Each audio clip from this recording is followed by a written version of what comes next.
Setelah mendengar keluhan dari konsumen bahwa kulkasnya tidak dingin, dan tanpa pikir panjang kami langsung saja mendatangi alamat yang telah dikirimkan. Setelah nyampe di lokasi, kami langsung saja untuk melakukan proses pengecekan. Dan setelah kami cek, ternyata benar kulkasnya tidak dingin, yang disebabkan karena pipa kondensornya bocor halus sehingga freonnya habis total. Karena sudah terjadi kesepakatan harga mengenai biaya memperbaiki dari kulkas tersebut, dan kami langsung saja untuk mengeksekusinya. Sebelum melakukan proses penggantian pipa kondensor, kami terlebih dahulu untuk mengecek olinya. Karena seringkali terjadi pada kulkas Polytron apabila bocor itu olinya berkurang dan ada juga olinya yang sampai menghitam. Dan ternyata benar saja untuk olinya kurang, dan kami langsung saja untuk melakukan penambahan olinya. Ini bertujuan supaya kompresornya awet dan tidak macet di kemudian harinya. Setelah melakukan penambahan oli, kita langsung saja memasangkan pipa kondensornya yang baru. Untuk kulkas Polytron satu pintu yang sebesar ini, untuk pipa kondensor yang ideal atau panjangnya yang pas digunakan, ini kita menggunakan yang 10U atau yang 10 jalur, supaya pembuang panasnya lebih maksimal. Kalau kita menggunakan yang lebih pendek, otomatis pembuang panasnya tidak maksimal dan bisa menghambat proses pendinginan dan mempercepat terjadi kerusakan pada kompresor. Untuk ujung pipa kondensor yang ini, yang nantinya kita pasangkan pada pipa tekan dari kompresor, ini tidak boleh dipotong. Ini harus kita tekukan atau kita bengkokkan ke dalam. Ini bertujuan untuk meredam getaran pada kompresor. Kemudian untuk melakukan proses pengelasan, karena ini berbahan besi dengan tembaga, di sini saya menggunakan perak las yang biasa yang bercampuran borak.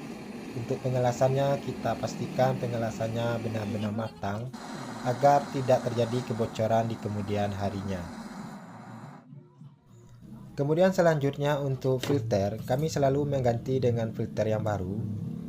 Karena seringkali kami temukan filter yang lama ini buntu dan kami tidak ingin dua kali kerjaan. Masa gara-gara filter kami harus mengulang lagi pekerjaan dari nol untuk melakukan pengisian freonnya. Kemudian untuk kondensor yang baru, kita tidak wajib untuk melakukan proses flushingnya. Jadi saya cuma melakukan proses flushing pada evaporator, tidak untuk pada kondensornya. Untuk mempersingkat waktu, saya tidak memperlihatkan bagaimana cara flushing evapnya. Jadi kita langsung saja untuk melakukan proses penyambungan pada pipa balik di kompresor. Karena ini saya melakukan proses vakum menggunakan mesin vakum. Di sini saya pasangkan terlebih dahulu untuk ventil pengisian freon. Ini kita gunakan pipa 1/4. Sekarang kita pasangkan selang warna biru pada ventil pengisian freon dan warna merah pada mesin vakum. Karena kita akan melakukan proses vakum, kita hidupkan mesin vakum. Kemudian kita buka keran yang warna biru pada manifold. Kita buka full. Coba diperhatikan mesin vakum ini mengeluarkan asap. Itu artinya mesin vakum ini menyedot udara yang ada pada unit kulkas. Kemudian perhatikan juga jarum manifold, ini harus turun sampai -30. Ini akan saya vakum selama 10 menit. Oke, setelah 10 menit proses vakum telah selesai. Kita matikan mesin vakum. Tapi sebelum mematikan mesin vakum, kita terlebih dahulu untuk menutup keran manifold. Setelah kita tutup keran manifold, jarumnya ini tidak boleh naik atau bergerak.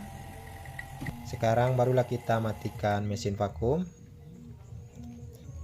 Selanjutnya kita akan melakukan proses pengisian freon. Karena ini menggunakan freon 134, kita juga gunakan freon 134.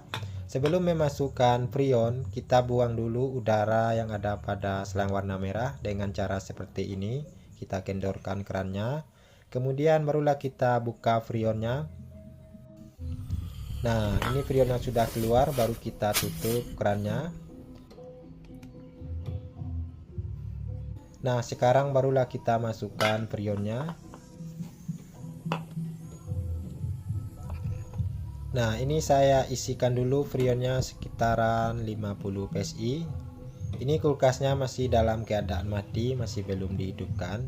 Jadi kita bebas untuk mengisi freonnya. Kalau saya biasa isikan dulu sekitaran 50 psi. Nah, selanjutnya barulah kita hidupkan kulkasnya. Coba diperhatikan pada jarum manifold. Jarum ini harus turun.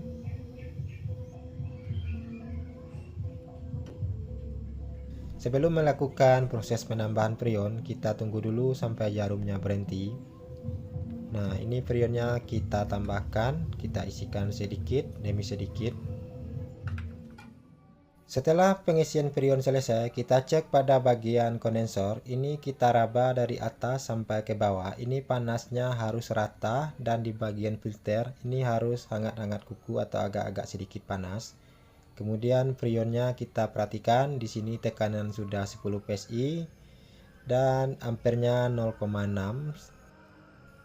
Selanjutnya kita cek pada bagian dalam untuk memastikan kulkasnya benar-benar sudah dingin atau sudah normal. Coba diperhatikan untuk saljunya ini sudah rata di seluruh bagian evaporatornya. Kalau seperti ini kulkasnya sudah dipastikan normal seperti baru yang dari pabrikannya. Setelah kita benar-benar yakin bahwa kulkasnya sudah normal dan dingin seperti kulkas baru yang baru keluar dari pabrikan, dan sebelum meminta pembayaran kepada konsumen, kita terlebih dahulu untuk melakukan proses penyegelan pada ventil pengisian freon.